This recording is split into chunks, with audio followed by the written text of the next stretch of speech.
Kia ora! Welcome, hello, thank you so much for coming to my first installment of Mirror Mirror.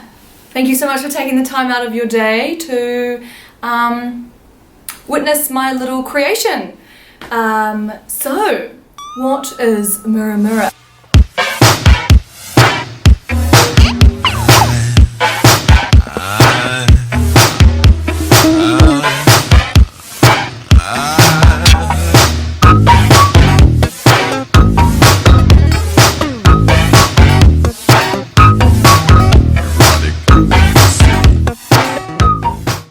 Mirror Mirror is something that I've been working on for quite some time. I don't know, I've sort of been felt pulled towards creating some sort of collective forum where people can share their ideas and their knowledge and their experiences, and we can all add everything into this massive life basket, or a cauldron if you will, and drink from the cauldron whenever we need to find solace or advice or inspiration or whatever.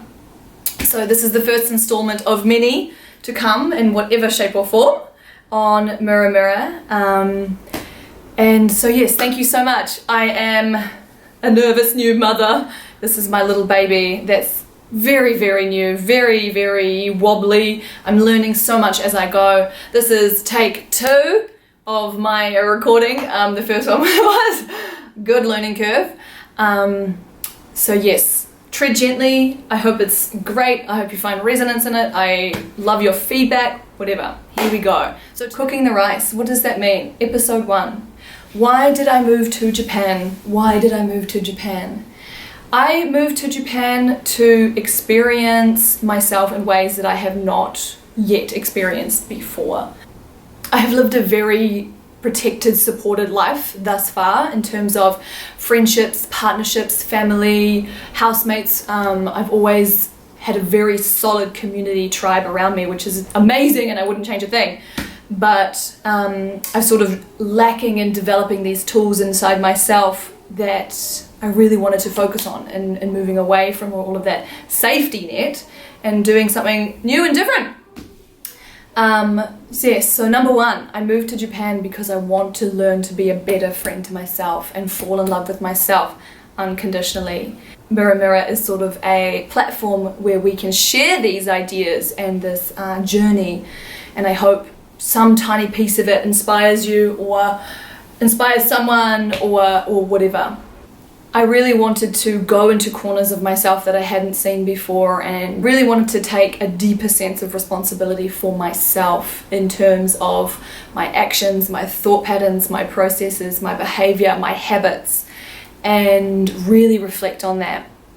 And so that is a big reason why I came to Japan. And you're probably thinking, like, why did I choose Japan? And I'm thinking that too, and I've had that thought to myself quite a bit, and it sort of dawned on me a few weeks into coming here. If I had chosen a country that was very familiar or safe, it would have been too easy, and I would have found myself being attracted to the external distractions around me that would steal my focus and my energy, which is what I'm wanting to avoid. It's beautiful, the geography, the food, the people, the culture, everything is gorgeous, but it's got a very superficial smile, and the interactions that I've had aren't exactly what I'm used to, which is good. It's really good for me, because something that I realized in wanting to become a better friend to myself is that I need to be doing things that I haven't done before, like being alone, like building habits that really fulfill myself. And if I had gone to a country that was very familiar, I would be attracted by my external environment and flitted towards it like a little moth, and gravitated towards those things that I know make me happy. And instead, what I'm really finding here is that I need to bring that happiness out within myself and fulfill myself first, and learn to fulfill my internal environment and not depend on my external environment. So that's been really powerful. Cool. Number 2, this is cook the rice. Cook the rice. What the fuck is cook the rice, Molly? I shall tell you. Cook the rice. Imagine you're walking down the aisle of a supermarket in Japan and everything is in Japanese, which is not surprising. And you keep buying the same things that you're familiar with, the fruit, the vegetables, the udon noodles, but you're kind of finding that you want to try some new things. You want to see what else these other things could be, what they could taste like, how to make them. And that's where the inspiration for this episode came from. To buy the ingredients that you wouldn't normally buy, to try things that you wouldn't normally try. And cook the rice, the inspiration for that is rice is like this mysterious temptress. It's like a cat or like an avocado. Like, does that even make sense? Like, you have to just get it just right. And it wants you, it doesn't want you, it wants you, it doesn't want you. I'm ripe, eat me, I'm ready. Irrelevant. I digress.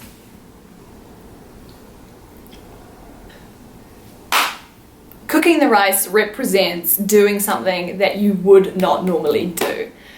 I can't imagine how many of my friends don't cook rice because it is so mysterious. How many cups do I add? Is it 2 to 1? Do I wash it? I don't know.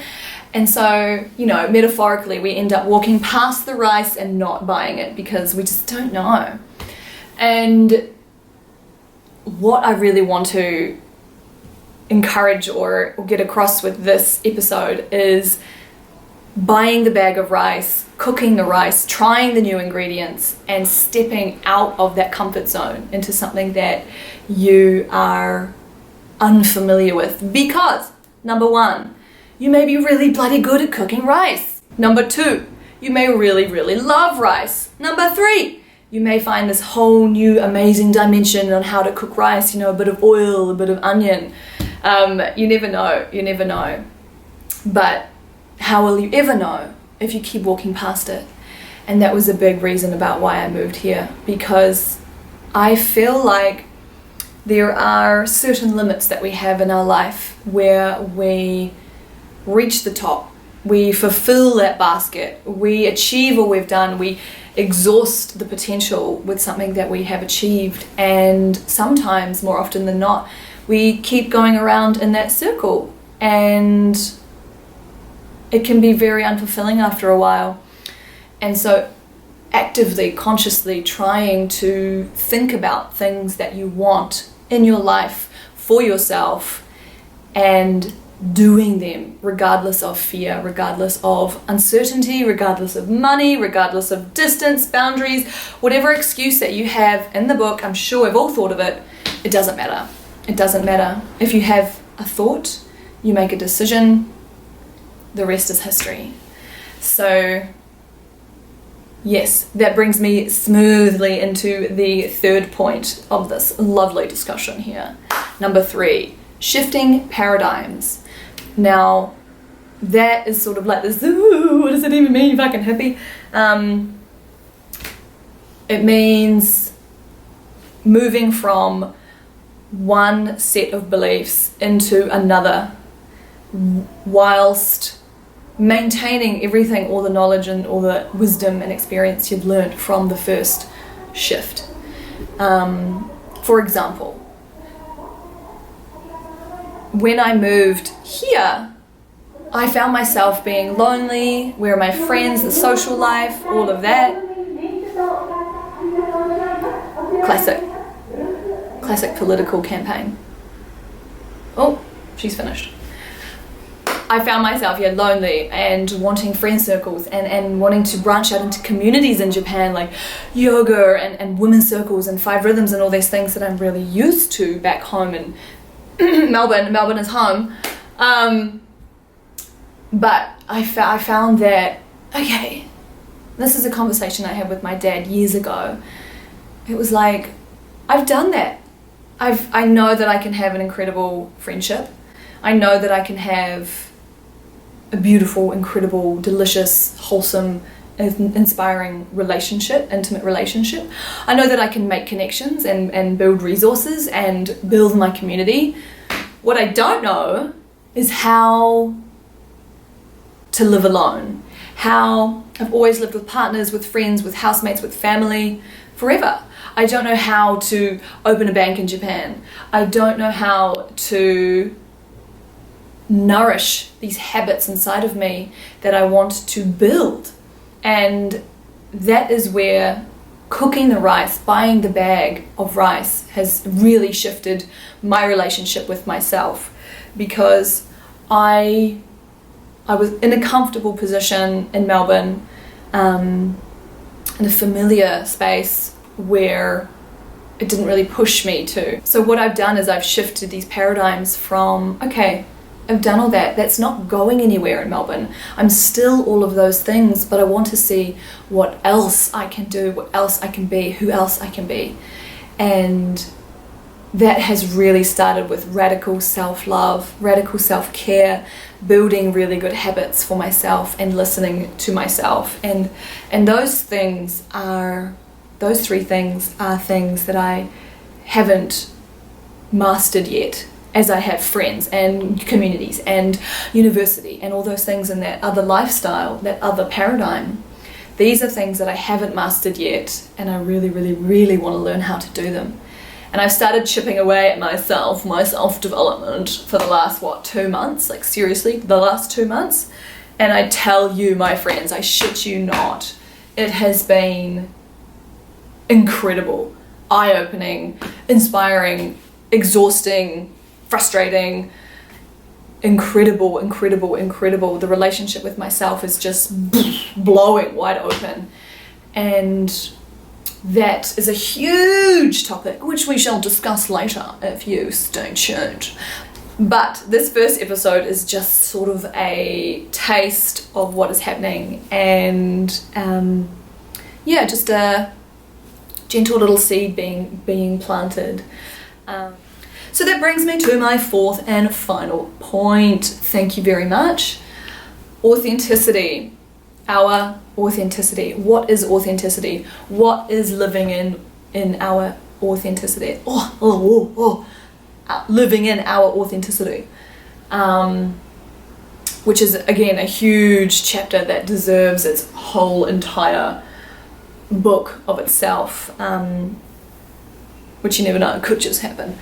But yes, living in our authenticity, listening to ourselves, listening to our voice, listening to our inner child, listening to those subtle nuances in our decisions, and figuring out what exactly that means and taking action. 2 hardest things to do: listen to yourself and take action. And once you start doing that, your world just, I speak for myself, my world has just absolutely unfolded, unraveled, and I feel so much stronger than I ever have, so much more connected to myself than I ever had, because I have this first layer of the pyramid of like everything I've achieved thus far, solid, good, done, great. Now I'm here at the second layer, building myself slowly with this incredible foundation, just getting bigger and bigger and stronger and better. And if you stay at the bottom layer your whole life, I mean, it's cool, no judgment, but rise with us, come with us, live your best life, be your best self, and share that with people. That also reminds me, this is also what Mirror Mirror is all about, is I have these incredible revelations and these feelings and these discoveries in myself, and I'm like, I want to tell my best friends, I want to show this to my family, I want to share this with everybody so they can feel this as well. And this is the first little baby wobbly steps of whatever this is going to be in my life, in my future. Mirror Mirror is a shared platform of the Holy Grail, if you will. And yes, so I'm setting myself up for some insane self-discovery, and it's happening and it's incredible. And Mirror Mirror is also going to hold me accountable to the process and to researching self-development and ideas and sharing that further with you. Authenticity. What is authenticity? What does that mean? It's such a big question mark. But once you feel it, you know, and it doesn't go away. It doesn't go away without a fight anyway. That will lead into my next episode of our instincts, and our instincts being a compass to our authenticity. So I hope you've enjoyed this wee little taster, this little entree, my first little video blog, diary series, confession session, whatever. It's going to take its own shape, it's going to grow, it's going to be whatever it will be. This is for me, this is a sharing platform, and yeah, it will be what it will be. Thank you so much for participating in this, listening. I really look forward to continuing this and building this and seeing where the fuck it goes, because I'm excited about it and it's bringing me energy, and that, my friends, is a clue to authenticity. The self-sustaining fire, the energy within. Follow the goosebumps. They tell a story that you need to listen to. But yes, that's enough for one day. Mwah, mwah. Thank you so much. We shall see you soon.